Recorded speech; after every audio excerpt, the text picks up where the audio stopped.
pertanyaan yang berbobot dalam kegiatan coaching. Seperti apa ya kira-kira pertanyaan yang berbobot ketika kita akan melakukan coaching?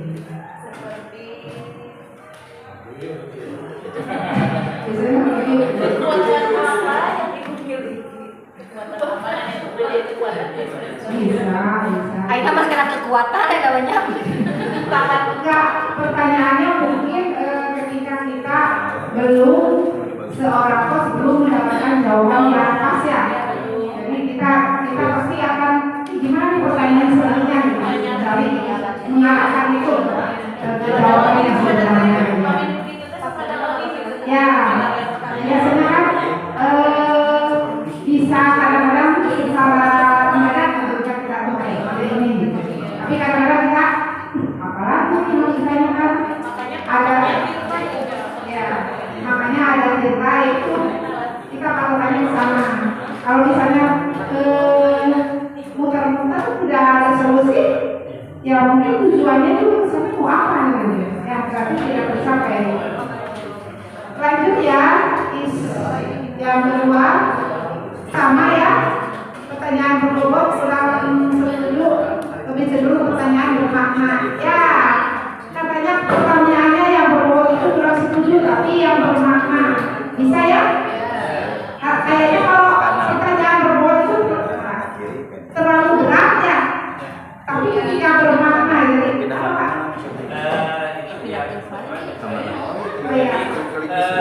Kalau istilah berbobot itu yang pertanyaan yang cenderung mendalam sekali kemudian menjadi berbobot. Ketika tadi Ibu menyampaikan bahwa pertanyaannya ketika mampu menggali gitu, si coaching itu dikatakan berbobot gitu. Kalau emang pertanyaannya dan si coachingnya itu paham kan belum tentu standar berbobot itu seperti apa? Biasanya ada standarnya. Justru kalau coach sama coaching itu komunikasi ya, kita mau menggali masalah coaching, justru pertanyaan-pertanyaan itu jangan cenderung berbobot, tapi yang mudah dimengerti. Ya, yang mudah dipahami ya, betul ya. Kadang-kadang maknanya kita akan berbicara misalnya mengcoaching dengan anak SD lah, kan belum tentu ya, bahasanya juga sudah beda. Ya, seperti itu. Ya boleh. Terus selanjutnya Pak Asep, kendala yang saya hadapi masalah waktu ya, terkadang terasa lama dan tidak terkontrol. Ya, terkontrol ketika asik ngobrol. Ya, ini mah tergantung masing-masing ya. Kita tidak membatasi coaching harus berapa menit, harus berapa jam. Itu dilakukan tergantung ibu bapak masing-masing coaching. Lanjut, yang perlu dipahami ini bagaimana proses selanjutnya coaching ketika hasilnya belum tercapai.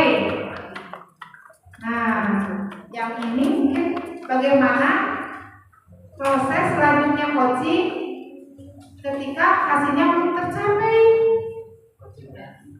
Berarti coaching lagi ya. Jadi tadi mungkinnya diberikan pertanyaan-pertanyaan yang mengarah kepada jawaban yang tidak. Misalnya tidak ada masih belum mengerti karena kepahamnya ada di posisi lainnya. Itu paham. Nah, kita kasih pertanyaan ada mau kira-kira biasanya mengarahkan ke jawabannya yang menentukan kita seperti itu. Ya emang kadang-kadang kita juga kalau mengcoaching seseorang itu kalau tidak paham langsung dibalik aja pertanyaannya. Ya, menurut ibu gimana ya? Itu seperti itu. Padahal kita sedang bertanya, sedang menggali. Lalu hal baru yang dipahami ini hal baru yang belum dipahami yaitu menggali informasi masih samar antara membimbing dan menasehati tujuan yang ingin dicapai coaching. Ini berarti belum paham ya, belum paham tujuannya apa. Misalkan tujuan itu biasanya tujuan coach datang coach itu mau apa biasanya dibahas di awal ya. Jadi tujuan itu sini mau apa? Saya punya masalah seperti ini. Itu biasanya tujuannya itu. Biasanya coach yang nanya langsung ke coach. Lalu hal-hal yang belum dipahami selanjutnya, ketika terjadi percakapan yang keluar dari ketika terjadi percakapan yang keluar dari alur ya, ya berarti belum paham maksudnya, ya itu lamun paham kasih aja pertanyaan yang itu akan yang diarahkan sendiri oleh coach. Lalu membuat pertanyaan berbobot, ini kalian pertanyaan bermakna lebih enak seperti itu. Kendala yang dihadapi pada saat kegiatan coaching adalah waktu dan hal yang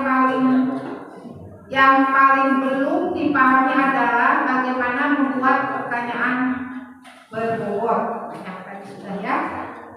Nah, dalam proses coaching yang belum dipahami adalah sama membuat pertanyaan berbobot. Yang ini juga pemikiran coaching yang terkadang kurang paham akan solusinya. Pemikiran coaching yang kadang kurang paham akan solusinya. Jadi itu nanti akhirnya padahal kan dia sendiri ya coaching yang mendapatkan jawaban dari dia sendiri. Tapi aku coaching nanti tidak ngerti gitu. Kurang paham solusinya. Padahal jawaban yang dijawab oleh coaching, tapi si coaching sendiri tidak ngerti gitu. Ada yang mengalami seperti itu? Kalau tidak terbiasa. Ya, mungkin ini pengalaman baru ya, saya coba pengalaman baru itu masalah coaching.